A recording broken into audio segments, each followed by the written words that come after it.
선하신 하나님의 평강이 여러분과 함께 하시기를 주님의 이름으로 축원드립니다. 오늘은 대림절 두 번째 주이자 우리 강저신의교회 설립 기념 주일이기도 합니다. 여러분, 강저신의교회가 시작한 지 벌써 만 3년이 되었습니다.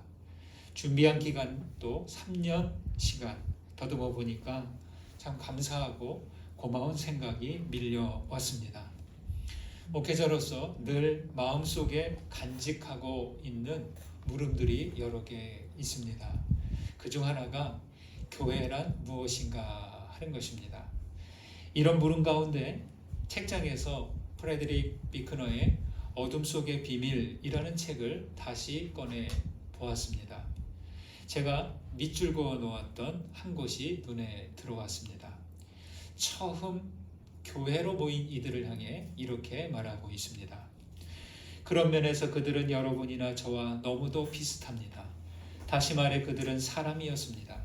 예수님은 비율은 약간씩 달라도 비겁함과 배짱, 지성과 어리석음, 이기심과 관대함, 열린 마음과 완고함이 뒤섞인 인간들을 사용하여 그분의 교회를 만드셨습니다.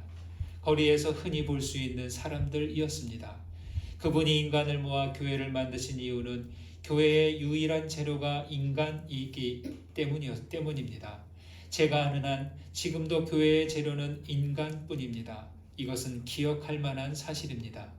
예수님이 이런 인간들을 모아 교회를 만드신 후에도 그들은 여전히 인간이었습니다. 그들이 모인 이유는 예수님이 불러 모으셨기 때문입니다. 이것이 교회에 해당하는 그리스어 단어 에클레시아의 의미입니다. 이렇게 되는 부분입니다. 교회의 유일한 재료가 인간이라는 말, 당연한데요. 새삼 깊이 다가왔습니다. 교회, 이 에클레시아는 불러냄을 받은 자들이란 뜻이죠. 처음 불러냄을 받은 자들도 사람이고 지금 불러냄을 받은 이들도 사람입니다. 처음 사람들도 지금 우리도 열린 마음과 완고함이 뒤섞인 사람들이라는 거예요. 잘하는 부분도 있고 못하는 부분도 있고 참 잘한다, 괜찮다 하는 부분도 있지만 혀를 차게 하는 부분도 있는 것이 그때나 지금이나 교회에 온 사람들이라는 거죠. 누가 우리를 불러냈습니까? 예수 그리스도께서 우리를 불러내셨습니다. 참 고마운 것은 우리가 불완전한 인간인데도 불구하고 그리스도께서는 우리를 불러내 주셨다는 겁니다. 어째서 불안하고 문제투성이인 우리들을 불러내신 것일까요? 시편 8편에 사람이 무엇이기에 주께서 그를 생각하시며 인자가 무엇이기에 주께서 그를 돌보시나이까 라고 했습니다. 하나님께서 인생을 생각하시고 돌보아 주시는 것을 경탄하는 말이지만 이 말은 반대로 생각하면 사람이 무엇이기에 하나님을 생각하고 사람이 무엇이기에 하나님을 마음에 두는 겁니까? 이런 말도 됩니다. 우리는 늘 불안하고 불완전한 존재인데 그 속에 하나님을 마음에 두고 생각하는 존재라는 사실, 이것을 생각하니까 감사합니다. 불안하고 불완전한 인생이 하나님마저 생각하지 못한다면, 하나님을 마음에 담지 못한다면 얼마나 어두운 인생이 될까 하는 생각을 합니다. 여러분, 교회는 무엇입니까? 교회는 예수 그리스도께 불러냄을 받은 자들의 모임입니다. 그리고 교회는 하나님을 생각하고 마음에 품은 이들의 모임입니다. 하나님을 생각하고 마음에 둔다는 것은 진리이신 그리스도를 생각하고 마음에 두는 거예요. 그리스도께서 내 안에 없고 하나님을 생각하지 않는다면 우리는 교회로 모였지만 교회답지 못한 모습으로 나아갈지 모르겠습니다. 그리스도를 마음에 두고 사는 것이 어떤 변화를 가져옵니까? 사람답게 사는 거죠. 이웃을 사랑하는 것이고요. 평화롭게 사는 것입니다. 이것이 바로 구원의 시작이고 구원받은 자의 삶이 될 것입니다. 여러분, 강조신학교회는 예수 그리스도께 불러냄을 받은 사람들의 모임입니다. 언제나 하나님을 생각하시고 진리이신 그리스도를 마음에 품고 살아가시는 우리 모두 되시기를 간절히 소망합니다. 빌립보는요, 금광이 많은 곳이었대요. 금광이. 여러분, 금광이 많으니까 얼마나 좀 사람들이 많이 몰려들었을까를 생각할 수 있죠. 헬라 제국은 이곳에 금으로 군대를 유지했고요. 알렉산더 왕은 이를 기반으로 제국을 확장했습니다. 200년이 지나서 로마 제국이 지배할 때는 퇴역 군인들이 이곳에 정착했습니다. 이곳 빌립보 사람들은요, 대부분 로마 시민들로 황제에게 공물을 바치지 않아도 되는 그런 경제적, 정치적, 행정적인 특권을 누리고 지냈습니다.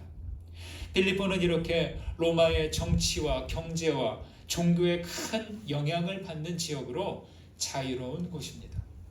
외부의 다른 어떤 변화, 자극, 영향 웬만하면 받기 힘든 그런 곳이었습니다. 빌립보는 바울 사도가 2차 전도 여행 때 환상을 보고 마게도냐로 건너가서 처음 복음을 전한 곳이에요. 저도 아직도 제가 첫 심우한 교회를 기억하고 있는데요. 눈 감으면 생각날 정도로 선명합니다. 이 빌립보가 바울에게 그런 곳이었습니다. 이곳에서 바울은 루디아를 만나 복음을 전했고 귀신 들린 여종을 고쳐준 일로 감옥에 갇히기도 했죠. 바울은 빌립보에서 복음을 받아들인 사람들과 함께 유럽의 첫 번째 교회를 세웠습니다. 여러분, 비행기가 처음 이륙할 때 연료소모가 제일 많대요. 그리고 이륙할 때 제일 위험하대요. 그렇듯이 아무 연고도 없는 곳에서 처음 교회를 세우는 일, 처음 복음을 전하는 일, 힘들고 위험했습니다. 그런 빌립보 교회 교우들이 바울에게 얼마나 각별했을지 짐작할 수 있습니다. 그래서 바울은 이들을 향해 나의 사랑하고 사모하는 형제들, 나의 기쁨이요 면류관인 사랑하는 자들이라고 부릅니다. 빌립보에 보낸 편지 첫머리에서 바울은 사랑이 듬뿍 담긴 인사를 합니다. 여기 말씀 3절에서 5절을 보실까요? 다시 한번 읽습니다. 내가 너희를 생각할 때마다 나의 하나님께 감사하며 간구할 때마다 너희 무리를 위하여 기쁨으로 항상 간구함은 너희가 첫날부터 이제까지 복음을 위한 일에 참여하고 있기 때문이라. 빌립보 교우들에게 바울 사도는요, 지나간 전도자가 아니었습니다. 바울이 떠난 후에도 바울과 계속해서 교류하면서 바울의 선교 활동을 재정적으로 도왔습니다. 바울은 3차 전도 여행 때 빌립보 교회를 방문했고요.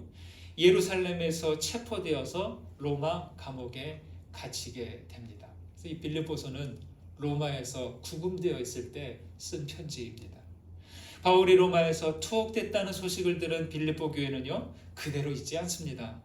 에바브로디도 편에 비용을 보내주었고 바울은 다시 편지를 써서 이렇게 말합니다. 자기가 갇힌 일이 오히려 복음의 진보를 이루게 되었다, 이렇게 말하죠. 그러면서 함께 감사의 편지를 에바브로디도 편에 보냅니다. 누가복음 12장에서 예수님은 내가 불을 땅에 던지러 왔노니 이 불이 이미 붙었으면 내가 무엇을 원하리요? 라고 하셨습니다. 여러분, 예수님께서는 불을 땅에 던지러 왔대요. 불을 붙이신 분이에요. 여러분, 복음은요, 그래서 뭐냐? 복음은 불입니다. 예수께서 던지신 이 복음은 작은 불씨로 시작했는데 들불이 되어서 온 세상에 지금까지도 번져가고 있습니다. 어떤 곳에서는 타올랐고 어떤 곳에서는 불씨가 되어 기다렸습니다. 여러분, 그렇기에 복음을 품은 사람은 위험한 사람들입니다. 왜요? 복음의 불씨를 가졌기 때문이죠. 바울 사도가 평생 3번에 걸쳐 전도 여행을 다녔는데 어떤 것은 횃불처럼 타오르다가 꺼졌고 어떤 것은 불꽃은 안 보여도 속불이 되어서 오랫동안 자기 지역을 달구었습니다. 그리고 전도자들을 돕는 교회가 되었습니다. 빌립보 교회가 바로 그런 곳이었죠. 그들은 첫날부터 지금까지 복음을 위한 일에 참여해 왔습니다. 그러니 바울이 생각할 때마다 어떻게 했습니까? 감사하고 간구할 때마다 그냥 간구가 아니라 기쁜 마음으로 간구하게 되었다, 이렇게 말합니다. 지난 주에는요, 한 해를 결산하면서 선교사님들과 비전교회 목회자들에게 약간의 활동비 그리고 자녀 장학금을 보내드렸습니다. 약간이기는 하지만 18곳을 보내니까요, 적지 않은 이렇게 양이 우리 선교비로 추가로 지출이 됐습니다. 코로나19 유행 시대에 전도자들이 어려움을 당하고 있는데 우리가 보낸 지원이 큰 힘이 되었다, 이렇게 응답을 해왔습니다. 여러분, 선교사님들과 우리 비전교회 목회자들이 기도할 때 우리 강저신의 교회를 두고 감사하지 않겠습니까? 우리 강저신의 교회를 두고 기도할 때 기쁜 마음으로 간구하지 않겠습니까? 아마 바로 바울 사도가 빌립보 교회를 향한 마음으로 기도하리라 생각합니다. 이런 일들이 바로 복음에 참여하는 일이죠. 이렇게 물질로 섬기고 중보기도 하는 가운데 교회들이 품은 복음의 불꽃이 꺼지지 않을 것이고, 복음은 들불처럼 어떤 곳에서는 속불이 되어 더 큰 불을 일으키기 위해서 기다리게 될 것입니다. 여러분, 우리가 어떻게 해야 빌립보 교회처럼 감사가 되고 기쁨 어린 간구를 받는 그런 교회가 되어갈 수 있을까요? 여기 말합니다. 복음을 위한 일에 계속 참여하는 것이죠. 이것이 처음부터 마지막까지 교회로 모인 사람들의 해나가야 할 일입니다. 우리 강저신의 교회 모든 교우님들 모두가 복음의 불씨를 품고 마지막까지 복음에 참여해 가시기를 주님의 이름으로 축원드립니다. 7절과 8절 말씀을 보실까요? 함께 읽습니다. 내가 너희 무리를 위하여 이와 같이 생각하는 것이 마땅하니 이는 너희가 내 마음에 있음이며 나의 매임과 복음을 변명함과 확정함에 너희가 다 나와 함께 은혜에 참여한 자가 됨이라. 내가 예수 그리스도의 심장으로 너희 무리를 얼마나 사모하는지 하나님의 내 증인이시니라. 아멘. 철학자 장 폴 샤르트르는 타인은 지옥이다, 이런 말을 했어요. 타인은 지옥이래. 조금 좀 동의나 공감이 되십니까? 타인은 지옥이래. 사람마다 상황마다 다를 것입니다. 누구는 타인이 천국이 될 것이고 누구에게는 지옥처럼 느껴질지 모르겠습니다. 어떤 때는 그 사람이 천국처럼 느껴지다가도 어떨 때는 지옥처럼 다가올 수도 있겠습니다. 그러나 샤르트르와 다르게 평생 빈민들과 함께 산 프랑스의 아베 피에르 신부는 그와 반대라고 하면서 이렇게 말합니다. 타인들과 단절된 자기 자신이야말로 지옥이고 그와 반대로 천국은 무한한 공감이 이루어지는 곳으로 하나님의 빛에 에워싸인 채 나누고 교환하는 데서 오는 기쁨이다, 이렇게 말했어요. 그래서 피에르 신부는 사람을 구분하는데 어떻게 구분하냐면 신자, 비신자, 믿는 사람, 예수를 믿는 사람, 예수를 안 믿는 사람, 이렇게 구분하지 않고요. 홀로 만족하는 자, 아니면 함께 공감하는 자, 이렇게 구분을 합니다. 우리는 어느 쪽에도 가까운가요? 우리가 사람을 구분할 때 믿는 사람이냐 안 믿는 사람이냐, 이것보다 혼자서 좋아하고 혼자서 만족하느냐, 아니면 함께 나누고 공감할 수 있는 그런 마음을 가진 사람이냐, 이것을 좀 생각해 보면 좋겠습니다. 양쪽의 입장이 다르지만 타인과의 관계가 지옥이 되고 천국이 되는 그 이유는 제가 보기엔 사랑에 있고 없음 때문이 아닌가, 그렇게 생각합니다. 사랑이 없으면 타인은 지옥이 되기 쉬워요. 물론 그 사람 어떨지 모르겠지만 나는 그렇게 다가올 수가 있단 말이죠. 그러나 사랑이 있는 사람에게는 타인과의 단절이 지옥이 되는 거예요. 사랑은 나누어야 되잖아요. 아무리 내게 사랑이 있으면 뭐합니까? 함께 나눌 사람이 없으면 그건 아무것도 아니라는 거죠. 7절에서 바울은 빌립보 교인들을 향해 이렇게 말하죠. 너희가 내 마음에 있다. 여러분 참 가까이 있지 않아도 멀리 있는데 편지를 썼어요. 너희가 내 마음에 있대요. 여러분 이 바울의 편지글을 읽는 빌립보 교우들의 마음이 어땠을까요? 짠한 마음이 들지 않았을까 생각이 듭니다. 그에게는 복음이 주는 사랑이 있어 결코 타인과 단절되지 않았습니다. 복음을 품은 사람은 사람과 단절되면 안 돼요. 참 중요한 겁니다. 우리가 누군가의 관계가 단절되면 그 단절된 만큼 복음은 거기서 끊기는 거예요. 더 이상 건너가지 못하는 거죠. 한동안 이런 말이 유행했었습니다. 내 안에 너 있다. 유명한 말이에요. 연인들끼리 나누는 그런 말이었는데 저는 이것이 우리 복음을 가진 사람들에게도 적용된다고 생각합니다. 정말 사랑 넘치는 말이죠. 지금 바울은 빌립보 사람들에게 내 안에 너 있다 이렇게 고백하는 것이죠. 여러분 바울 사도의 예전 모습 아시죠? 바울은 예수를 만나기 전에 철저히 단절된 사람입니다. 철저히 율법을 안다고 하는 사람으로서 사람들과 끊어진 관계였습니다. 그러나 그랬던 바울이 이제는 너희가 내 마음에 있다. 나와 함께 은혜에 참여한 자가 되었다. 이렇게 말합니다. 바울은 은혜를 말하자마자 교우들을 향해서 사랑 고백하듯이 말합니다.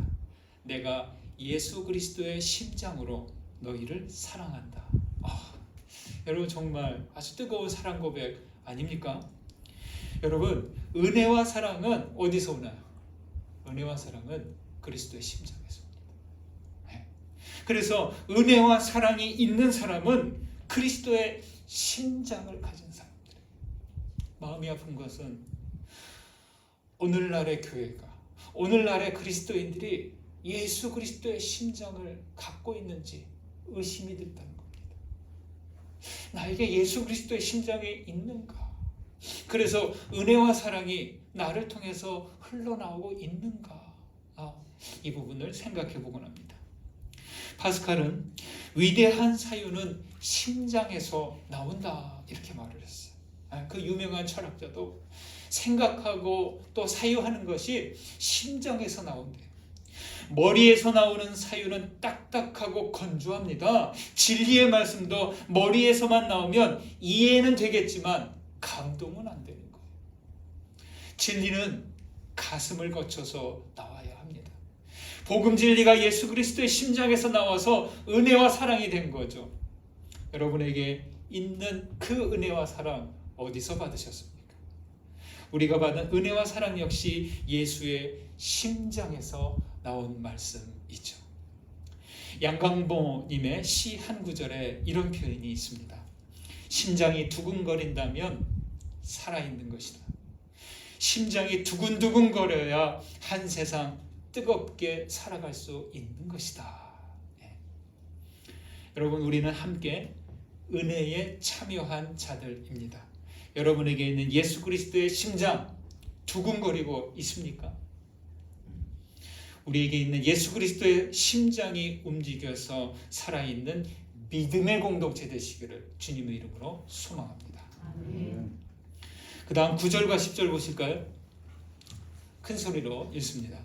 내가 기도하노라 너희 사랑을 지식과 모든 총명으로 점점 더 풍성하게 하사 너희로 지극히 선한 것을 분별하며 또 진실하여 허물 없이 그리스도의 날까지 이르고. 여러분 교회와 교우들을 위해서 기도하실 때 어떤 기도를 하십니까? 저는 9절에서 11절까지의 내용으로 기도하겠습니다. 이게 바로 바울 사도가 빌립보 교회 교우들을 향해서 기도하는 내용입니다. 기도는 누구에게 기도합니까? 하나님을 향해 기도하죠. 하나님께 향하는 것이라면 어떤 것을 구합니까? 이왕이면 최고의 것, 최상의 것을 구해야 합니다. 그런데요, 그 요구의 기준이 인간 수준에 머물러 있다면 실제로는 낮은 수준의 것들을 구할 뿐입니다.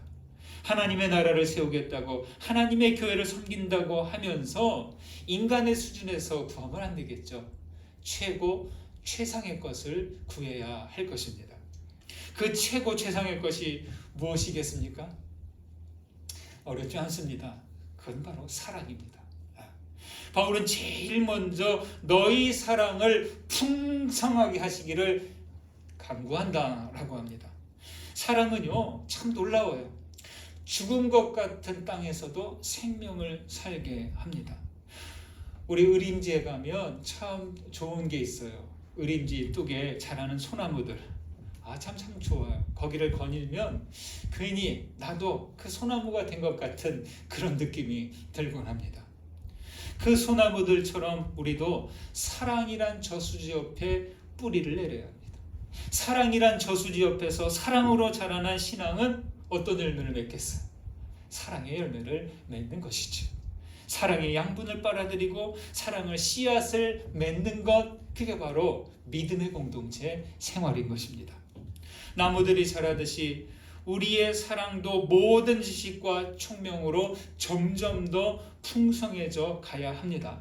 사랑을 위한다고 하면서 게으르지 않아야 하고, 사랑 앞에서 무지하지 않아야 하고, 사랑이 싹 틔우지 못하게 하는 그런 척박한 환경 방치하지 않아야 합니다. 여러분, 사랑은요, 하나님께서 우리에게 주신 최고이자 최상의 것이, 너무 자주 너무 많이 이야기하다 보니까 그 가치와 의미가 자꾸 좀 사라지는 것 같은데 그렇지 않습니다. 사랑은 창고에 쌓아놓는 그런 저장용 아니에요. 사랑은 인테리어 소품이 아니고 박물관 전시용이 아닙니다. 주님께서 주신 이 사랑은 물이자 산소입니다. 사랑을 산소처럼 호흡하고 사랑을 물처럼 마시라, 그런 말이죠. 그리고 사랑을 이웃과 나누어서 그들에게도 그 사랑을 호흡하게 하고 그 사랑을 마시게 하는 그런 것이 되어야 합니다. 흔히 그런 말 하죠. 모 눈엔 뭐만 보인다. 무엇을 가졌느냐에 따라서, 어떤 눈을 가졌는가에 따라서 우리의 보이는 것이 결정된다는 그런 말이죠. 10절에서는 지극히 선한 것을 분별하며 라고 합니다. 그럼 따라해 보실까요? 지극히 선한 것을 분별하며. 지극히 선한 것을 분별하며. 참, 이 선한 것이 무엇인지 구분할 줄 아는 그 분별력을 갖춰야 합니다. 여러분, 눈이 열려야 돼요. 뭔가 좀 깨어져야 돼요. 우리의 선입견, 우리의 편견, 우리의 어떤 인간 수준의 낮은 가치관, 이것이 날마다 말씀 앞에서 깨어져 나가야 합니다. 세상은 너무 위험합니다. 왜냐하면 지극히 선한 것보다는 지극히 악한 것들이 너무너무 많아요. 그래서 위험합니다. 그런데 분별력마저 없으면 그 선한 것을 가려내기 어려울 것입니다. 여러분, 지극히 선한 것이 무엇입니까? 어려울까요? 바울은 이미 여기서 말하고 있습니다. 5절에서는 말합니다. 복음을 위한 일에 참여하라. 7절에서 말합니다. 은혜에 참여한다. 복음을 위한 일, 은혜에 참여하는 일, 이것이 지극히 선한 일에 해당한다는 것이죠. 바울은 그리스도를 아는 지식이 가장 고상하기에 그를 위해 모든 것들을 배설물처럼 여긴다, 이렇게 말했습니다. 복음을 위한 일에 그리스도의 심장으로 사모한다라고 합니다. 어떻게 그럴 수 있을까요? 어떻게 그 심장으로 그 다른 모든 것들을 배설물처럼 여기면서 그렇게 나아갈 수 있을까요? 그것은 바로 지극히 선한 것이 무엇인지 분별할 수 있기 때문입니다. 오늘의 그리스도교 교회들을 보면 안타까운 마음을 금할 수 없습니다. 지극히 선한 것을 분별하지 못하고 있기 때문입니다. 근거 없는 소문으로 가득한 가짜 뉴스에 휩쓸리고 생명과 평화로 가야 하는 그리스도인들이 혐오와 증오의 도구가 되고 있습니다. 하나님이 주신 사랑으로 분별하지 않고 사람의 판단을 기준으로 삼고 있습니다. 교회들이 오히려 세상보다 진실하지 못하고 허물이 더 많은 것 같습니다. 그리스도께서는 생명을 다해서 아낌없이 나누어 주셨는데 오늘날의 교회는 더 이기적이고 더 배타적이고 벽창호처럼 된 것 같아서 안타깝습니다. 지금 그리스도인들이 복음을 위한 일과 은혜에 참여하고 있는 게 맞는지 의심이 들기도 합니다. 사랑하는 여러분, 우리는 그리스도께 불러냄을 받은 사람들입니다. 끝까지 복음을 위한 일에 참여하시고 함께 은혜에 참여해 가시기를 바랍니다. 주님께 받은 그 사랑으로 지극히 선한 것들을 분별해 가시고 예수 그리스도의 그 심장을 가진 우리 강저신의 교회 되시기를 주님의 이름으로 축원드립니다.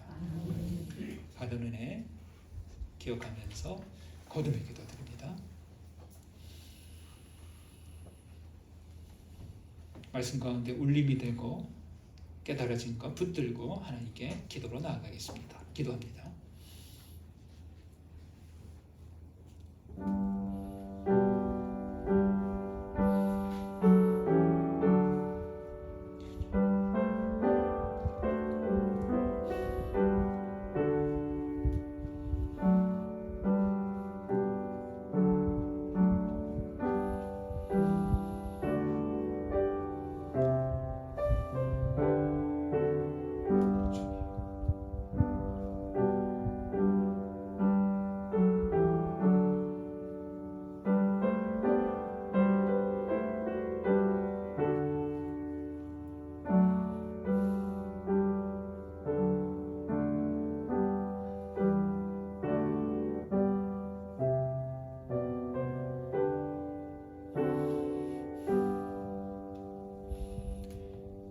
선하신 하나님, 우리를 은혜와 사랑 안에 거하게 하시니 감사합니다.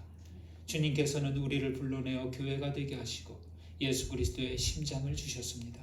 주님, 우리에게 주신 사랑을 더욱 풍성하게 하시고 그 사랑으로 지극히 선한 것을 분별하게 하옵소서.